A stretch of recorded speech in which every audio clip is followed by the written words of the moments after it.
थुंग थुंग एक बेहद गरीब और साफ दिल का इंसान था। वह दिन भर ठेला लेकर गली गली घूमकर आम बेचता और जो थोड़ा बहुत कमाता उसी से अपनी बीवी और बेटे का पेट पालता था। थुंग थुंग इतना सीधा था कि अगर कोई उसे कहे आसमान से लड्डू गिरने वाले हैं तो वह थाली लेकर छत पर खड़ा हो जाता था। लेकिन एक रात थुंग थुंग आम बेचकर जंगल के रास्ते से लौट रहा था। रात के लगभग 12 बज रहे थे। चारों तरफ ऐसा सन्नाटा था कि सिर्फ झींगुरों की आवाज सुनाई दे रही थी। तभी उसे रास्ते के बीच एक पुरानी जर्जर हवेली दिखी। हवेली के अंदर से एक अजीब सी आवाज आ रही थी। थुंग थुंग ने सोचा कोई अंदर तकलीफ में होगा और वह डरते डरते हवेली के अंदर चला गया। अंदर जाते ही उसने देखा एक बेहद डरावनी सफेद बालों वाली चुड़ैल उल्टी खड़ी थी और अपने लंबे लंबे नाखूनों से एक आम छील रही थी। यह देखकर थुंग थुंग डर के मारे थर थर कांपने लगा। तभी चुड़ैल अचानक सीधी हुई और उसे देखकर जोर से चिल्लाई, आज तक किसी ने मुझे आम छीलते नहीं देखा, पर तूने मेरा राज देख लिया। अब मैं ऐसी सजा दूंगी कि तू जिंदगी भर रोता फिरेगा। फिर चुड़ैल ने काला जादू फूंकते हुए कहा, चीन टपक दम दम,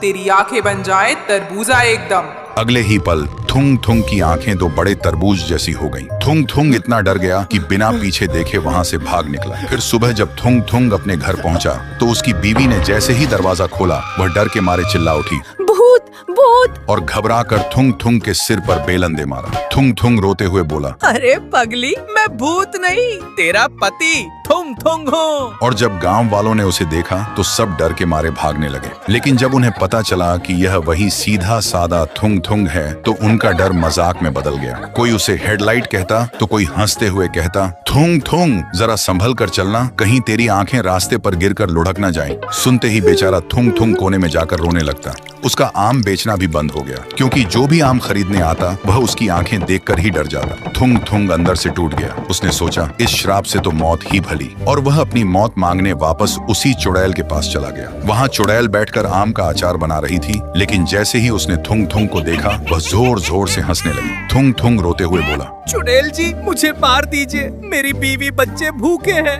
गांव वाले मेरा मजाक उड़ाते हैं। मैं इस साफ दिल से सबकी मदद करता था, पर मुझे क्या मिला। ये कहते कहते थुंग थुंग के तरबूज जैसी आंखों से बड़े बड़े आंसू निकले और सीधा चुड़ैल के अचार में जा गिरे। और चुड़ैल ने जैसे ही वह अचार चखा उसे बड़ा स्वादिष्ट लगा क्योंकि उसमें एक साफ दिल वाले इंसान के आंसुओं का नमक था। अचार छककर चुड़ैल का दिल पिघल गया। उसने प्यार से कहा, थुंग थुंग, तेरा दिल सच में बहुत साफ है, तू इस श्राप के काबिल नहीं है। जा, मैं तेरा श्राप मुक्त कर दी। चुड़ैल ने एक बार फिर से फूंक मारी और अचानक वहाँ एक तेज धुआं फैल गया। और जब धुआं हटा तो थुंग थुंग अपने घर के बिस्तर पर था। उसने तुरंत आईना उठाकर देखा। उसकी आंखें बिल्कुल पहले जैसी ठीक और सुंदर हो चुकी थीं। और उस दिन के बाद थुंग थुंग फिर से खुशी खुशी गली गली आम बेचने लगा।